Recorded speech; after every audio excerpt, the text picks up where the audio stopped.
Hello. Today I'll be talking about movie review number 64, and this movie is called The Invisible Man.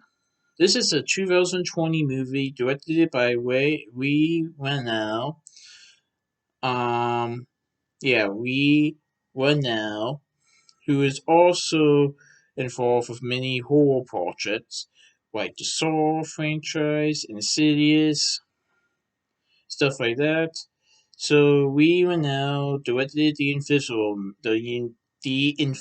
Man, which is about a young woman who is getting away from her abusive ex, and then she finds out that her abusive ex died, like he committed suicide. Well, she doesn't think that. There's a surprising return of events in her recent life has led her to believe that he's not dead after all. In other words, he has found a way to become invisible. That is why it's called the Invisible Man. I saw this on August 19th, 2020 at the Showcase Cinema De Lux in Springdale, Ohio. I loved it. 9.5 out of 10. Oh yeah. Now I wouldn't really classify this as a Universal Monsters movie, but okay, yeah, a little bit, but I don't think it's part of the dark universe that Universal tried to adapt to with the Mummy in 2017.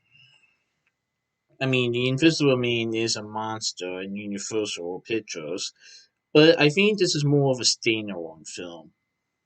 Although I've heard that while this is why they originally thought of this as a standalone film with a definite ending, they said they are working on an Invisible Man too. Also, Elizabeth Banks is working on an Invisible Woman film. That's going to be awesome. I'm excited for both projects, but it's going to be interesting to see if Invisible Man 2 does come into reality. Like, they're still trying to figure out the details, the plot. Basically, the, the idea of doing the sequel is in their minds right now, and I'm hearing Elizabeth Moss, who starred in this film, will like to return. Um, Ray Winnell may return as director, Jason Blum may return as producer. So the cast and crew may come back. They just don't know what they're gonna do yet. Elizabeth Banks, however, I'm hearing she's gonna direct The Invisible Woman. That's all I know for right now. So it's gonna be interesting to see if both of these projects do come into daylight at some point, and if they do, which one will come first. But I am super excited for both of them. Um, Now, the Invisible Man is Adrian Griffin, that is based on the H.G. Wells character in this book called The Invisible Man. So, although this is more of a modern day story, I'm gonna say.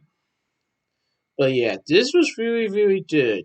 And another thing I like to point out is that a lot of the film details how abusive Adrian was to Elizabeth Moss's character, Cecilia. That's her name. And how this abuse and this harmful relationship that Cecilia had definitely took a turn on her life later on. But I will say, throughout the movie, she has trying to overcome this abuse, overcome this harmful thing of hers. And I really like how it was depicted. Even though I don't like abuse, I think abuse is wrong.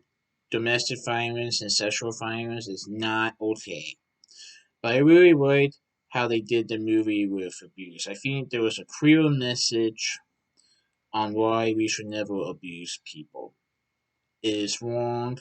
It can definitely ruin or deteriorate a person's life forever. And this movie definitely details how this abusive relationship had deteriorated a little bit of Cecilia's life after the relationship was over. So I really like how that was depicted. But anyway, go check this out, guys. This is really, really good. So that's my movie review of The Invisible Man. Please stay tuned for the next movie review, which will be about the Angry Birds movie. Goodbye.